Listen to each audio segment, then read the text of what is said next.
loving, beautiful Mercy is so cute. Oh my god. Can you guess what I saw tonight?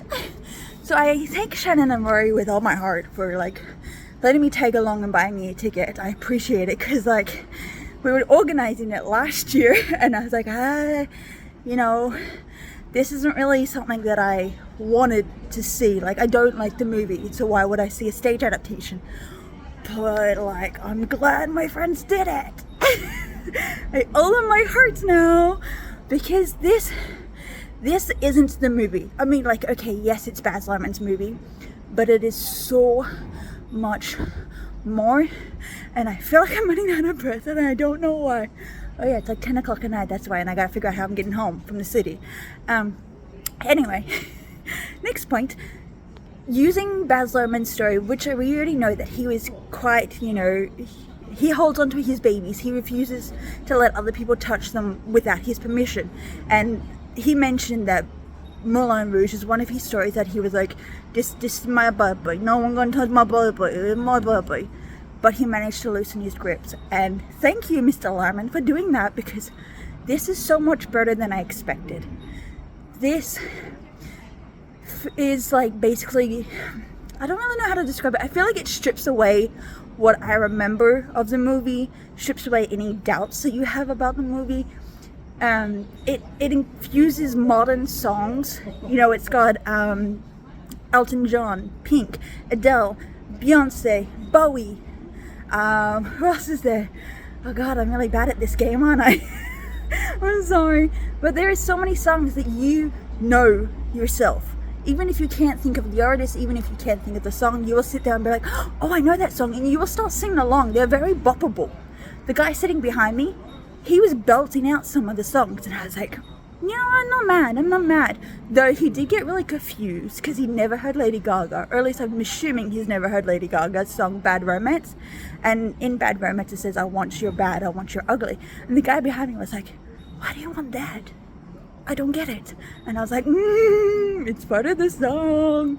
But the way that it incorporates this musical, the way it incorporates this story, it does it in a way that even though you know the story, you don't know this story. The first half is very pretty, very musical, very over the top, very camp, very inclusive. Oh my god, inclusive. There was people of color, there was plus size ladies, there was even a male assigned body dressed in feminine clothing. Inclusive, and I'm pretty sure there was even male on man kisses. If you catch my drift. Like, we're used to the heterosexual stuff, darling. Give us some sugar. I'm saying this in public, it's really funny. I'm at the train station, okay? But like, it is so fantastic and over the top. And you know, myself and my two friends, Shannon and Rory, are cosplayers. And I know myself and Shannon were looking at our phones during intermission going, okay, so what can we replicate? What's affordable for us? What can we do? And I know we spent time looking for ruffle bottoms that the girls wore on the stage that I was like, I want those. Those are mine. I did those. But like, it brings the stage show to life. In the second half, it is more about the story and about Santine and her love triangle. And pardon me, this is another thing that my friend picked up on. Shannon, she picked up on how in the movie it's very kind of dark and how it's very possessive over women and very like trafficking like. God, it's been a while since I've watched it. It's been like 13 years since I last seen it, give or take.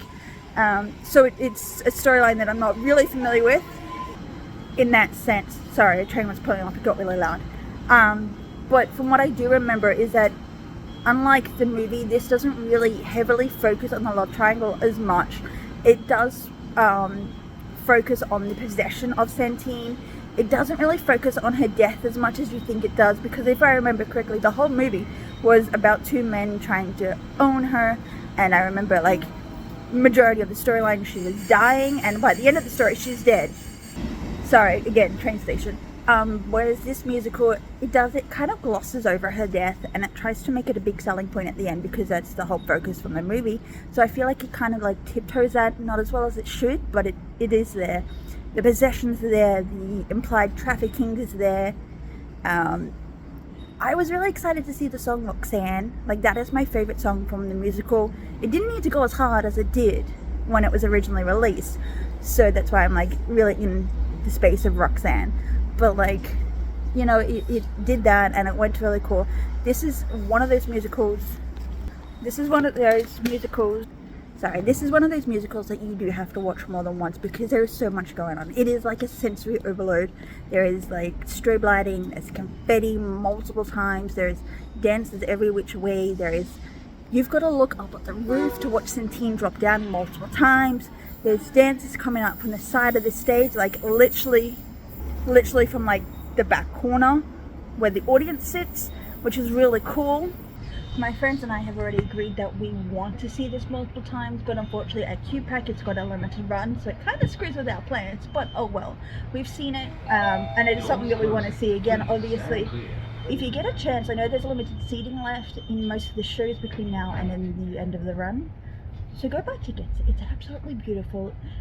Try and buy a ticket for every night of the show, you won't regret it. But you know, go see Moulin Rouge. It's beautiful. It blew my expectations. Like I said, I don't like the movie, but I loved this musical. My friend and I have never squealed as much as we have in our lifetime. I was like full on screaming as if I was a little girl dreaming of her celebrity crush. Like even though, like, this is another mention I've mentioned in a past video about over choreographed scenes, even though this scene musical would have been rehearsed to the T. So even though this would have been rehearsed to the T, this didn't feel like it was rehearsed. This felt like the stars came on stage and were like, yeah, we're gonna do it, we're gonna wing it. And it's like a beautiful thing. It's definitely a must watch. I want to see it again. My friends have agreed we want to see it again. Definitely buy tickets for it. You will not regret it. Shit. That's impressive. Oh yeah. Hello. Hi.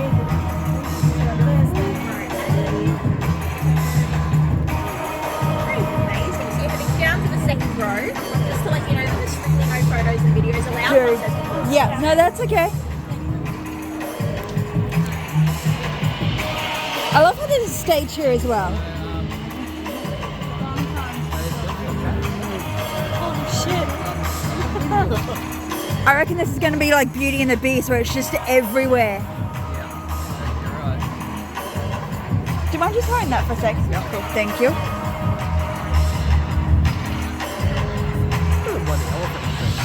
Yeah, I know, I saw that. Look at all the chandeliers.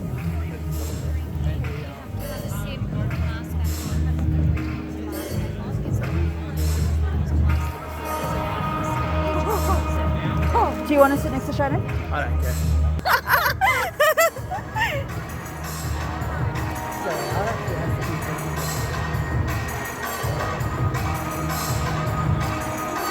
Oh, there's a countdown up there. 26 minutes till they start. Oh damn, that's cool.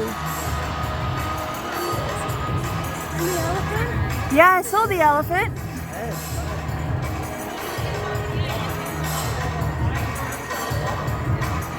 Oh, there's a little bar over there too. So they're using every angle, man.